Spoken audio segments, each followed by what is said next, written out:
हर साल वो लड़का एक ही दुआ मांगता था, काश मेरे पापा मर जाएं। उसे अपने पिता से नफरत थी। उसे लगता था कि उसके पापा उसकी जिंदगी खराब कर रहे हैं, लेकिन किसी ने नहीं सोचा था कि ये दुआ सच हो जाएगी। क्रिसमस के दिन उसका पिता उसके लिए गिफ्ट खरीदते वक्त अचानक पुल से फिसलकर नीचे गिर गया और वहीं उसकी मौत हो गई। एक साल बाद एक अजनबी आदमी जानबूझकर एक लड़के इचिरो से टकराता है। मेरा पैर! वो दर्द का नाटक करता है और फिर हाथ में पकड़ा गिफ्ट देते हुए कहता है, प्लीज ये मेरे बेटे तक पहुंचा दो। इचिरो को अजीब लगता है, लेकिन वो मान जाता है। जब वो गिफ्ट उस लड़के तकाशी को देता है तो वो बिना कुछ बोले उसे नजरअंदाज करके चला जाता है। इचिरो उसके पीछे जाता है। सुनो, ये तुम्हारे लिए है। तकाशी गुस्से में बोलता है, मुझे कुछ नहीं चाहिए और मुझे परेशान मत करो। इचिरो हैरान रह जाता है। फिर वो सच्चाई बताता है, ये तुम्हारे पापा ने भेजा है। तकाशी अचानक रुक जाता है, धीरे से बोलता है, मेरे पापा पिछले साल क्रिसमस में मर चुके हैं। इचिरो के पैरों तले जमीन खिसक जाती है। अब उसे समझ आता है वो आदमी इंसान नहीं, एक आत्मा है। डर के मारे इचिरो इस मामले से दूर जाना चाहता है, लेकिन वो आत्मा फिर सामने आती है। प्लीज बस एक बार ये गिफ्ट उसे दे दो। इचिरो दोबारा कोशिश करता है, लेकिन इस बार तकाशी और ज्यादा गुस्से में फट पड़ता है। तुम मेरे जख्म क्यों रेद रहे हो? क्या मजाक बना रखा है तुमने? ये सुनकर इचिरो का दिल टूट जाता है। वो वापस पुल पर जाता है और गिफ्ट उस आदमी को लौटा देता है। मैं ये नहीं कर सकता। लेकिन कहानी यहाँ खत्म नहीं होती। गिफ्ट फिर से इचिरो के पास लौट आता है। एक आंटी उसे डांटते हुए कहती है, कचरा क्यों फेंक रहे हो सड़क पर? अब इचिरो मजबूर हो जाता है। वो आखिरी बार तकाशी के पास जाता है, लेकिन इस बार तकाशी ठंडे स्वर में कहता है, फेंक दो इसे, मुझे कोई फर्क नहीं पड़ता। तभी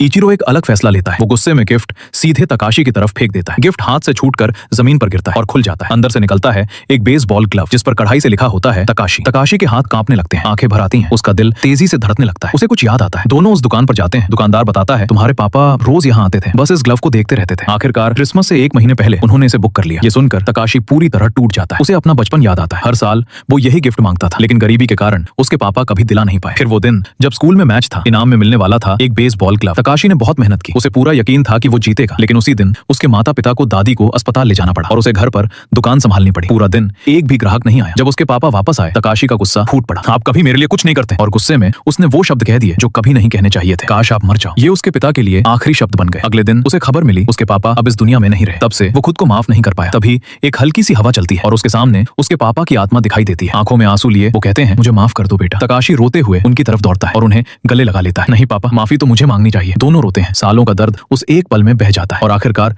उनके बीच की सारी गलतफहमियां खत्म हो जाती हैं। उस साल तकाशी ने पहली बार क्रिसमस पर कोई दुआ नहीं मांगी, क्योंकि उसकी सबसे बड़ी इच्छा पहले ही पूरी हो चुकी थी, अपने पापा से आखिरी बार मिलना।